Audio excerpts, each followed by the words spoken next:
We're starting a new warm-up, though, come Saturday. Saturday, temperatures top out in the low 80s with dew point temperatures and humidity creeping in from southwest to northeast.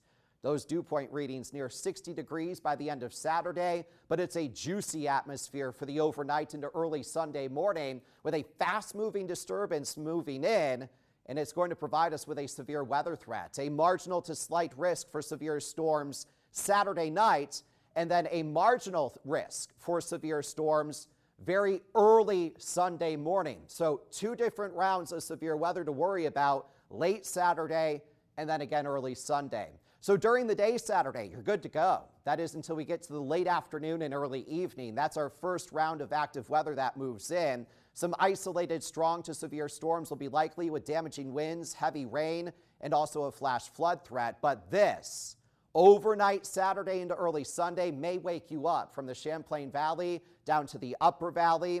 It's scattered strong to severe storms, and the bowing out nature of that system means that damaging wind gusts will be likely overnight Saturday into Sunday. Not to mention the heavy rainfall could initiate additional flash flooding.